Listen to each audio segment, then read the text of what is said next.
Yeah, I got rainbow socks on too. Those are not in frame though. I love that. Hi, I'm Dr. Matty Triplette. I am an associate professor here at Fred Hutch in the Public Health Sciences Division. I'm also a pulmonologist. I lead our lung cancer screening and lung cancer early detection programs. And a lot of my work is around health equity in lung cancer screening and smoking cessation. There's really multiple levels to why it's important to study and acknowledge the LGBTQ population in cancer. I mean, the first is that we know that folks that are minoritized, be that by race, ethnicity, or their sexual and gender minority status, have worse health outcomes, and that's relatively across the board. And some of that has to do with the social determinants that people face in the outside world, and we're not independent from the outside world. We need to be able to meet patients where they're at. So the little bit of evidence we have for cancer outcomes for LGBTQ patients is that they might be at higher risk for cancer, have higher incidences of risk factors for cancer, and that from patients' own words, people do experience discrimination. They do experience fear and unwelcoming environments, and that it can contribute to avoidance of care, poor outcomes, and other things that we really don't want to see. The biggest challenge for us, particularly those of us that like to have data and like to have numbers, is that we really have a dearth of information on health outcomes in the LGBT community. We know a lot about the population from large national surveys, some measures related to census, so that has varied across years. And what it shows us is that this community is diverse, this community is growing, with maybe up to 20% of Gen Zers identifying as LGBTQ. So we know on a population level, this is a huge portion of our population that likely has special healthcare needs. What we don't know is much about the health outcomes of this population because we just haven't been collecting the data. And so if you ask us about the rates of cancer or mortality in patients who are Black, we can more easily go to those studies, to those sources, and find that information and define those disparities.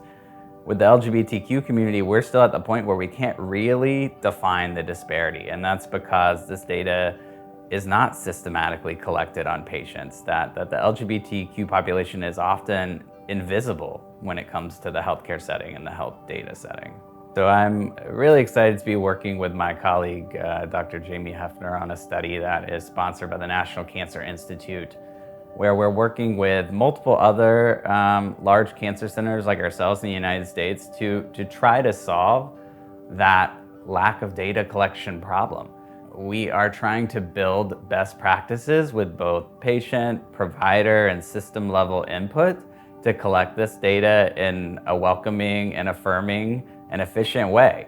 So it's given us a chance to partner with not only patients who are members of the community, with caregivers who take care of folks that identify as LGBTQ, with multiple levels of staff. So it's been really fun to talk to all those folks, those people that are interested and engaged in this process, and bring all those ideas together to really come up with a best practice going forward. And I love research that is actionable. And so the final phase of the project that we're entering now is actually piloting that data collection in 3 clinics to learn, did we get it right? Did we get it wrong? Are we doing a good job collecting this data? Can we do this in a way that works for everybody involved?